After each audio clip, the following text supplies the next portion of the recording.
Berjumpa lagi dalam permenungan kita edisi Jumat 1 Oktober 2021 dalam pekan ke-26 masa biasa. Hari ini pesta Santa Teresia dari kanak-kanak Yesus, seorang perawan dan pujangga gereja sekaligus pelindung misi. Bacaan-bacaan liturgi hari ini, bacaan yang pertama dari kitab Nabi Yesaya bab 66 ayat 10 sampai 14c dan bacaan Injil dari Injil Matius bab 18 ayat 1 sampai 5. Sangat menarik bacaan Injil hari ini. Mengapa? Sekurang-kurangnya bagi saya, perikop Injil hari ini menarik karena ketika Yesus menjadikan seorang anak kecil sebagai kriteria siapapun untuk masuk dalam kerajaan surga. Ketika para muridnya bertanya kepada Yesus, siapa yang terbesar dalam kerajaan surga? Yesus berkata kepada mereka, sungguh, jika kamu tidak bertobat dan menjadi seperti anak kecil ini, kamu tidak akan masuk ke dalam kerajaan surga. Biasanya, orang belajar dari mereka yang sudah uzur, dari mereka yang sudah tua, mereka yang diandaikan punya pengalaman hidup yang lama dan panjang, punya pengetahuan yang luas karena hidupnya sudah cukup lama di dunia ini. Jarang sekali orang diminta belajar dari anak-anak kecil. Kenapa? Ya memang anak-anak kecil dianggap sebagai orang yang tidak tahu apa-apa karena hidupnya baru seumur jagung. Jadi ada pengalaman apa? Tidak ada yang luar biasa. Anak kecil namanya. Coba kita ingat bagaimana dalam keluarga orang tua terhadap anak. Orang tua kan selalu mengatakan supaya anak-anak belajar dari mereka, belajar dari orang-orang yang sudah tua. Bukan sebaliknya. Maka menjadi agak aneh. Andai kata Yesus mengajak para muridnya dan kita yang saat ini merenungkan perikop Injil ini supaya kita belajar dari anak kecil. Artinya apa?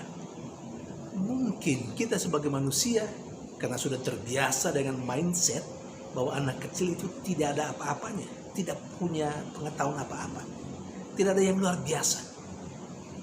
Itu mindset kita. Tetapi Yesus justru melihat ada sesuatu yang luar biasa. Ada harta terpendam yang ada dalam diri anak kecil. Dalam diri anak kecil terdapat kualitas hidup rohani, kualitas hidup injili yang membuat siapapun yang menata kehidupannya seperti seorang anak kecil bisa masuk dalam kerajaan surga. Saudari dan saudara yang terkasih, hari ini pesta Santa Teresia dari kanak-kanak Yesus, seorang perawan dan pujangga gereja sekaligus pelindung misi. Santa Teresia adalah salah satu dari banyak orang kudus yang memperhatikan yang kecil, yang remeh-temeh dalam pekerjaan-pekerjaannya, tetapi menjadikan yang kecil itu dalam pekerjaan-pekerjaannya sebagai ungkapan cinta yang besar dan luar biasa kepada Yesus.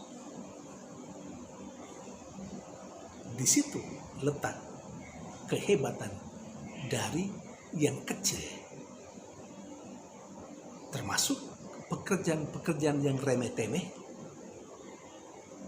yang dipandang dengan sebelah mata oleh banyak orang. Karena banyak orang mau mencari pekerjaan yang sensasional, pekerjaan yang luar biasa yang dikenal oleh banyak orang, yang diketahui oleh orang banyak, dan bukan pekerjaan kecil di balik layar yang tidak dikenal oleh orang. Bagi Santa Teresia, yang kecil itu, yang dianggap remeh-temeh oleh banyak orang, menjadi titik start mengungkapkan rasa cinta yang luar biasa kepada Tuhannya.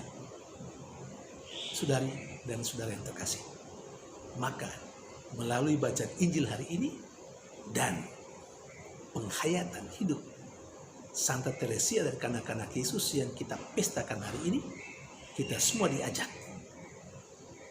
Pertama, jangan menganggap kecil atau jangan menganggap remeh yang kecil dan sederhana dalam kehidupan kita. Jangan pernah menganggap remeh-temeh pekerjaan-pekerjaan yang kecil, yang terkadang mungkin kita tolak, karena kalau kita mengerjakan hal-hal yang kecil, kita tidak dikenal oleh orang.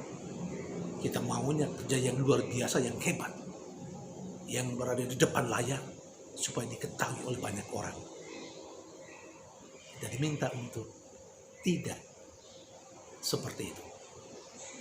Kita berprinsip seperti Santa Teresia sendiri, yang kecil menjadi titik start kita mengungkapkan rasa cinta kita yang besar kepada Tuhan. Saudari dan saudara terkasih, sementara dalam bacaan yang pertama hari ini, Nabi Yesaya memberikan kekuatan dan peneguhan kepada orang-orang Israel bahwa Allah akan mendampingi dan menyertai mereka. Dan karena Allah ada bersama dengan mereka, mendampingi dan menyertai mereka, Nabi Yesaya mengajak orang Israel untuk bersukacita. Jadi sukacita orang Israel bukan karena diri mereka sendiri, tapi karena Allah ada bersama dengan mereka. Saya kira itu hal yang sangat luar biasa bagi kita, terutama pada masa-masa yang sulit seperti sekarang ini. Kita diminta untuk pertama menyadari bahwa Allah ada bersama dengan kita. Dan karena itu dalam kesulitan seperti sekarang ini yang saat ini kita alami, kita harus tetap bersukacita karena meyakini Allah ada di pihak kita dan akan menolong kita menyelesaikan persoalan yang kita hadapi hari-hari ini. Tuhan memberkati.